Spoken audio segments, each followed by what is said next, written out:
جیسے عرب میں بھی حج کے لیے جب صحابہ آتے تھے تو ہار پہنا کر کے جانوروں کو قربان گاہ لاتے تھے مینا میں.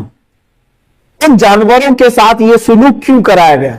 انہیں صبح شام دوپہر ان کے کھانے پانی کو دیکھو، ان کے اوپر تم ہاتھ پھیراؤ. دو باتیں، ایک تو میرے آقا صلی اللہ علیہ وسلم فرماتے ہیں. قربانی کے متعلق بہت ساری باتیں ہیں. اب احادیث کی روشنی میں تھوڑی سی باتیں عرض کر دوں. صحابہ اکرام رضوان اللہ تعالی علیہ مجمعین سرکار دو عالم صلی اللہ علیہ وسلم کی بارگاہ میں آئے اور پوچھا ما هذه الاضاحی یا رسول اللہ صلی اللہ علیہ وسلم، اے اللہ کے رسول یہ کیا ہے، یہ قربانیاں کیا ہیں؟ نبی کونین صلی اللہ تعالی علیہ وسلم نے فرمایا ہر جانور کے بدلے تمہیں نیکیاں ہیں. صحابہ نے پوچھا اگر ہم اون والا یعنی جو بھیڑ ہوتی ہیں بہت سارے بالوں والا بکرا اگر ہم ذبح کرتے ہیں تو کیا اس میں بھی ثواب ہے؟ اللہ کے نبی صلی اللہ علیہ وسلم نے فرمایا اس کے ہر بال کے بدلے ایک نیکی ہے. اس جانور کے جسم پر جتنے بال ہیں ہر بال کے بدلے تمہیں ایک نیکی ہے.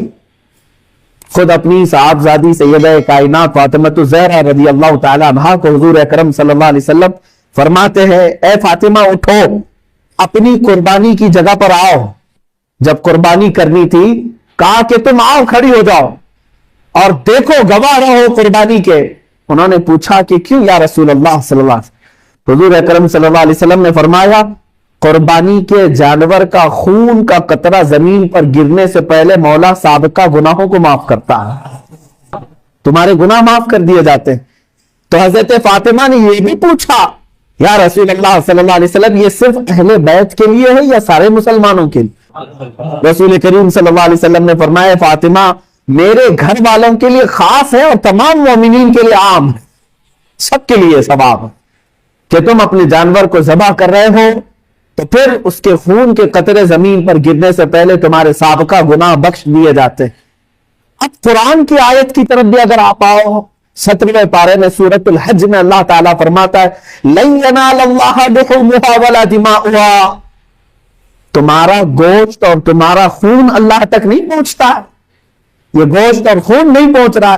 وَلَكِنْ يَنَالُهُ التَّقْوَىٰ مِنْكُمْ، بلکہ اس کے ذبح کرنے کے بعد جو تمہارے دلوں کی نیت ہے وہ اللہ کو معلوم ہے، اسی پر تمہیں اجر و ثواب ہے. تم کس لیے کاٹ رہے ہو؟ گوشت کھانے کے لیے کاٹ رہے ہو یا اللہ کا تقرب حاصل کرنے کے لیے، اللہ کا قرب حاصل کرنے کے لیے؟ آپ سوچتے ہوں گے ایک جانور کو ذبح کر کے اللہ کا قرب کیسے حاصل ہوتا ہے، کیسے اس کے قریب ہوتا ہے آدمی ایک جانور کو کاٹنے؟ میرے عزیزوں یہ بھی میرے رب کا احسان ہے. کیا ہے جانتے ہیں؟ در حقیقت قربانی تو اپنی جان کی ہونی چاہیے تھی. اللہ تبارک و تعالیٰ چاہتا تو تم سے یہ فرماتا جیسے حضرت ابراہیم علیہ السلام سے مانگا اس نے. اللہ تبارک و تعالیٰ نے فرمایا کہ اے ابراہیم اپنے بیٹے کو ذبح کرو. حکم تو یہ ہو سکتا تھا کہ اے امت مصطفیٰ کے مسلمانوں تم اتنے سال جیو 25 سال کی عمر ہو جائے تو آؤ اپنی گردن دے دو، 40 سال کی عمر ہو گئی ہے تو آؤ قربان گاہ میں اپنے آپ کو کٹوا دو. کہیں یہ حکم نہیں فرمایا، بلکہ حقیقی قربانی جو ہے وہ اپنی جان کی تھی. اللہ تبارک و تعالیٰ نے جیسے اپنے نبی کے لیے دمبا بھیجا جنت سے، وہ تو صرف ان کا امتحان تھا. اسماعیل علیہ السلام کو کاٹا تو نہیں گیا، ان کے بدلے میں بکرا کاٹا گیا. تو رب تبارک و تعالیٰ نے فرمایا اب امت مصطفیٰ کے لیے بھی بلکہ تمام مومنین کے لیے بھی یہی حکم ہوگا کہ تم کاٹو گے اپنی طرف سے کوئی بکرا یا جانور، لیکن مولا تعالیٰ کی طرف سے تمہاری خود کی قربانی سمجھی جائے گی، تم نے خود قربان کیا ہے. اور یہ تصور کب آتا ہے جانتے ہیں آپ؟ قربانی کا جو اصل مفہوم ہے ظاہر سی بات ہے اب کے زمانے میں یہ تھوڑا سا مشکل ہے. جیسے ہم حصوں والی قربانی لیتے ہیں، ہمارا بیل کہاں کٹا ہم کو پتہ ہی نہیں چلتا ہے. اصل جو قربانی ہوتی تھی وہ ہمارے اپنے پالے ہوئے جانوروں کی ہوتی، یا ذبح کرنے سے چند دن پہلے لائے جاتے تھے. اور اس کے آداب میں یہی ہے کہ اگر تم قربانی کا کوئی جانور لائے ہو تو اسے اچھا کھلاؤ پلاؤ اور اس کو سجا کر کے رکھو، اس سے محبت کرو. حتیٰ کہ بہت سارے ایسے بزرگ ہیں جنہوں نے یہ بھی فرمایا کہ اسے نہلاؤ دھلاؤ، تمام جانوروں سے اسے الگ کچھ نشانی ڈال کر کے رکھو.